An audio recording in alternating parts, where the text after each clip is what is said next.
All right, so today is all about reviewing what we've worked on the last couple weeks before your quiz on Monday.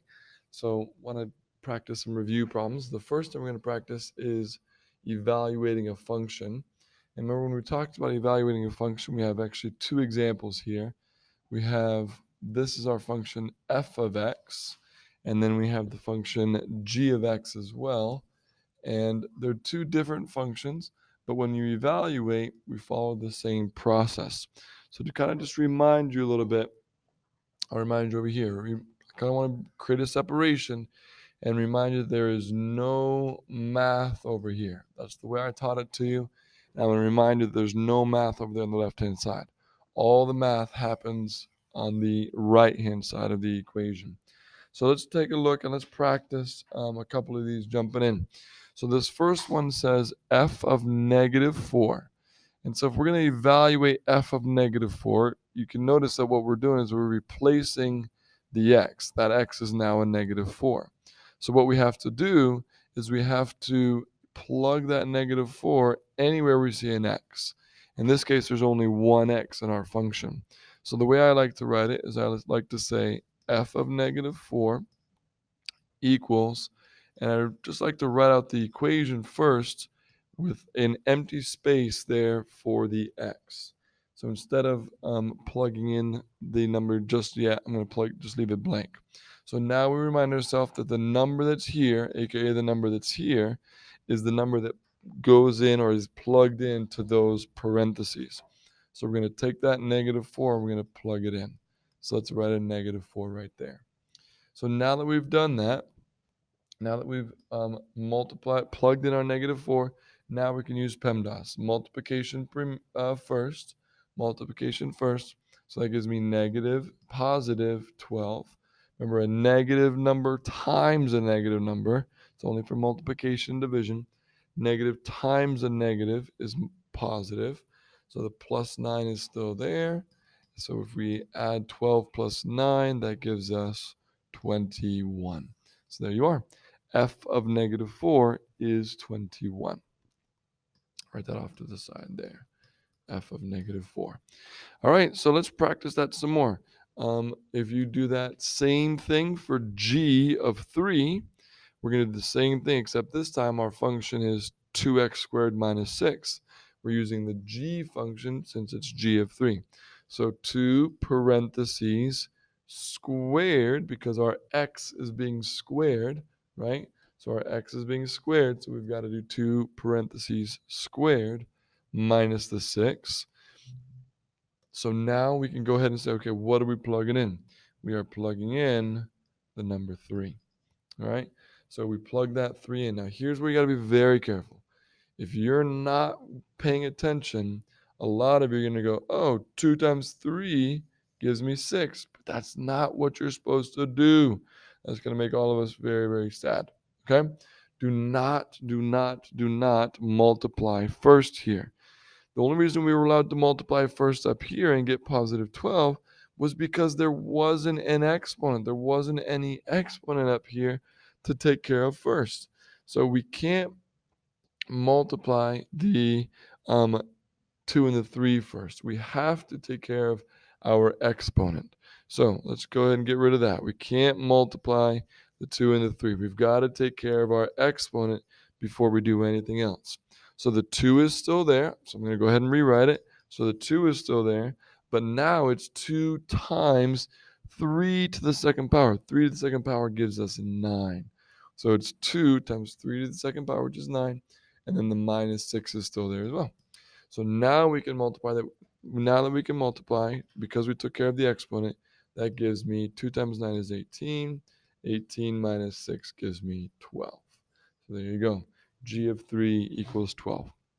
So now that I've done one of each, go ahead and try number 3 on your own. We'll press pause, and you can give number 3 a shot and see how you do. All right, so let's just see, check your answer. You should have ended up here with negative 3 parentheses plus 9, and we're plugging in the number 8. So if we plug in the number 8, negative 3 times 8 gives me negative 24. Negative 24 plus 9, that's going to give me negative 15. So there's your answer. Hopefully you got that one.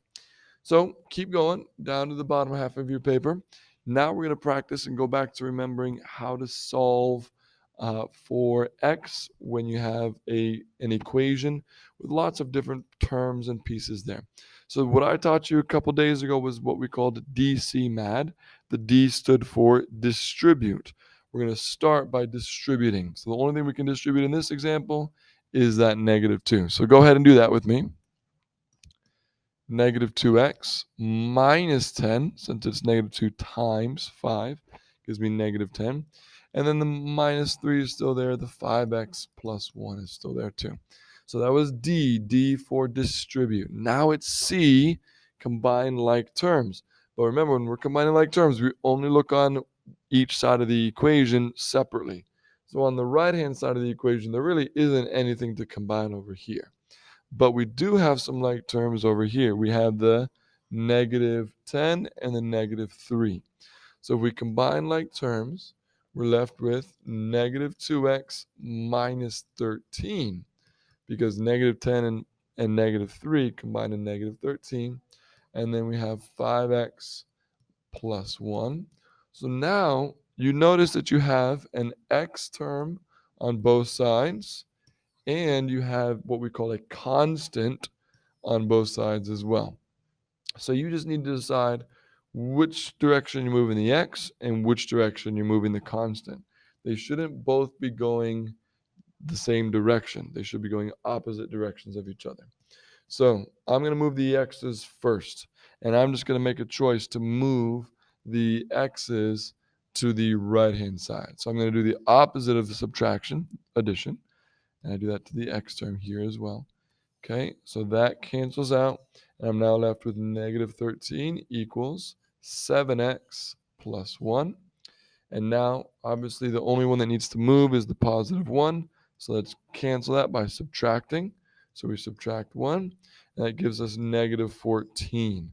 So let's rewrite our equation over here so we got it all kind of clear. We're left with -14 on the left equals 7x right here on the right. So our final step, we see, ask yourself what operation you see. You should be saying multiplication. And the only way to undo multiplication is to divide. So we divide by that 7, left, right, cancels out. X is finally alone. X equals -2. There you are. So try that second equation right there down below on your own with a neighbor, or try to work it together, see what you can make happen. And then you'll come back and check your answer with me. All right, so hopefully you started by distributing. Now this is kind of tricky. This is really -1. So be careful to distribute that. That gives you -2x, positive 12x. That's what's over here. And I'm also going to go ahead and combine my like terms on the left. So 7x and positive x, that combines to 8x. So I have 8x minus, oops, not an x on that one, 8x minus 8. Okay, so I have 8x minus 8 equals -2x plus 12. And this is basically exactly what we did earlier. I'm going to add the 2x over. Okay, it gives me 10x minus 8 equals 12. And so let's kind of write that again over here. 10x minus 8 equals 12. So now we solve that by adding the 8 over. You're going to see we have 10x equals 20. All right. And then last but not least, divide by 10. So you should have ended up with x equals 2. Hopefully you did. All right, so we're going to keep it going, keep practicing. If you didn't get any of those, watch it again, rewind, watch it again, practice with your neighbor, talk to each other, and help each other out. Let's keep going on the other side in just a moment.